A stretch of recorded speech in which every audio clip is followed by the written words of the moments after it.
Bonjour chers amis amateurs d'art.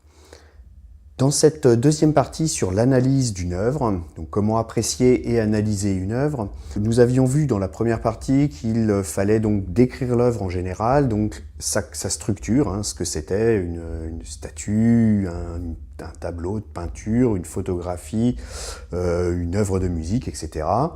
Le support, quand il y en a un, ou la matière, quand c'est par exemple une sculpture. Et puis on commençait à rentrer dans la description de l'œuvre en elle-même. Donc faire une description complètement naïve pour vraiment poser le sujet et que tous les éléments composant cette œuvre soient mis en avant. Voilà. Une fois que vous avez donc réalisé cette description que je vais appeler naïve, c'est-à-dire sans interprétation, on va passer à une interprétation structurelle.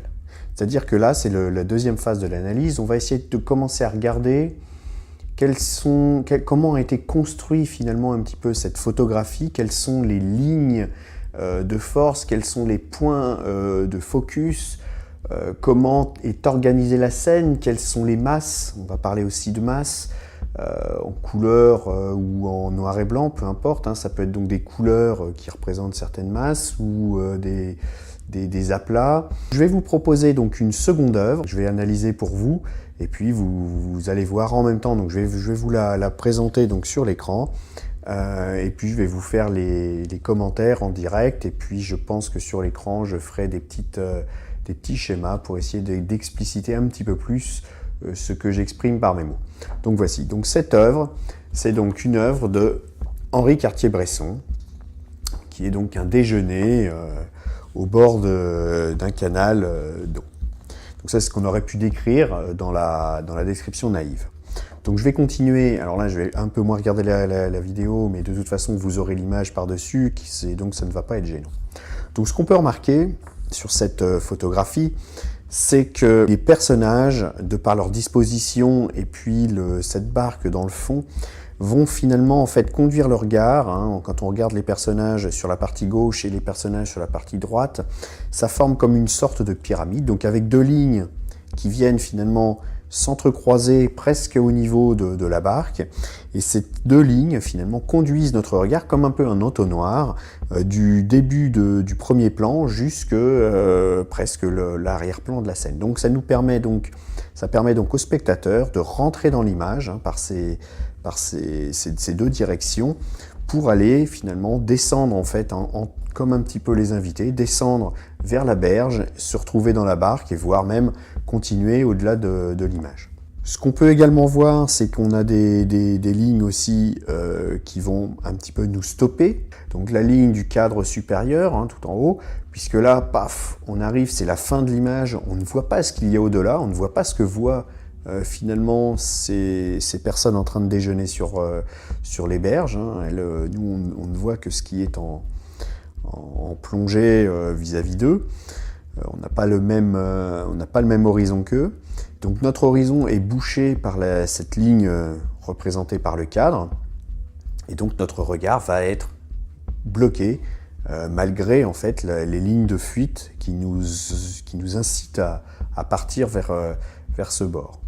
Donc ça nous permet de revenir, notre œil va nous revenir vers la barque, que l'on va détailler un peu plus, et là on voit que les cannes à pêche finalement, eh bien elles forment comme une sorte de, je vais appeler comme un feu d'artifice, des lignes un petit peu courbes qui partent un petit peu comme ça, aussi bien les lignes que les reflets qui partent dans l'eau, et qui nous donnent une dynamique finalement proche de la... C'est-à-dire que là, notre œil est arrivé au niveau de la barque, et puis après, il s'évade finalement à droite, à gauche, un petit peu comme en suivant les cannes à pêche.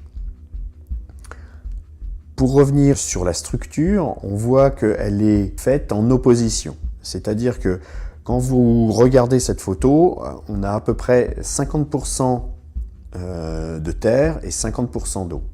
Et ces deux parties sont faites en opposition, c'est-à-dire, je m'explique, les masses en fait là sont vraiment opposées. C'est-à-dire que quand vous allez dans l'eau, vous avez un fond clair qui est l'eau en fait, dans lequel en fait le ciel se reflète, et puis vous avez une masse un peu plus sombre qui est la barque, qui va représenter le point d'intérêt de la scène. Et quand vous êtes sur le côté herbe, le côté herbeux, c'est exactement l'inverse. C'est-à-dire que vous avez l'herbe qui est relativement dense et relativement sombre, et puis vous avez des taches claires qui sont les personnages. Donc chaque personnage, vous pouvez le voir, porte au moins un détail, un vêtement clair sur lui, quand en plus c'est rehaussé par les couvertures qui servent à déposer les victuailles pour le déjeuner. Donc cette alternance donc, de tons entre l'eau et la terre, avec une opposition parfaite que l'on peut donc remarquer. Donc cette construction d'Henri Cartier-Bresson, qui était un génie du cadrage, nous met tout de suite dans cette ambiance bucolique, c'est-à-dire qu'on a vraiment les personnages qui sont placés, vous voyez, ils ne se superposent pas, chacun est à sa place. Bon, il y a légèrement la dame qui a le bout de la tête légèrement sur la barque, mais globalement, on voit que tout est bien agencé. Mais sinon, tous les éléments sont à leur place, il y a très peu de chevauchement. C'est donc une belle photographie bien composée. Donc les tons sont relativement tranchés, c'est-à-dire qu'on a du noir, on a du gris, on a quelques éléments s'approchant du blanc, on n'a pas vraiment de blanc, mais la chemise de l'homme au premier plan, des bardeurs de la dame sur la droite, le banc par exemple dans la barque, sont des éléments plus clairs que le reste des autres personnages, ou bien même dans l'eau, même les reflets du ciel dans l'eau sont plus sombres que cela. Donc là voilà, c'était un exemple d'analyse de la structure d'une photographie. Ça nous permet de mieux la comprendre, de mieux voir comment le photographe a pris cette image, donc ici en plongée, avec des personnages de dos. Alors c'est toujours un peu délicat quand on prend des personnages de dos, parce que on a l'impression qu'ils ne participent pas forcément à l'action, c'est-à-dire qu'ils nous tournent le dos, donc on est un petit peu mis en retrait par rapport à eux. On est spectateur de ce qui se passe en face. Alors comme je vous l'ai dit, notre regard est bloqué par la ligne supérieure du cadre, mais c'est ce qui participe aussi au charme de l'image, puisqu'on va essayer de tenter d'imaginer qu'est-ce qu'ils peuvent être en train de regarder en déjeunant. Donc c'était la deuxième partie, donc comment est-ce qu'on analyse une œuvre. Donc je vous rappelle, la première partie, c'est une analyse vraiment naïve d'une photographie. Donc ici, on pourrait très rapidement la présenter, mais il y a beaucoup d'éléments, mais elle est quand même relativement simple. Et puis la deuxième partie, c'est de l'analyse, je dirais, structurelle de l'image pour un peu mieux la comprendre. Voilà. J'espère que cette deuxième partie vous aura également intéressé. Je vous invite, comme dans la première partie, de faire l'exercice suivant quand vous vous rendez la prochaine fois dans une exposition ou dans un musée, en binôme, de expliquer à votre moitié, d'une part, décrire l'œuvre, et d'autre part, maintenant que vous savez à peu près le faire, essayer de comprendre comment elle est structurée pour, au final, essayer de mieux l'apprécier et de mieux voir le sens que l'auteur a souhaité nous communiquer. Voilà. En tout cas, j'espère que ça vous a plu. Je vous souhaite une agréable journée.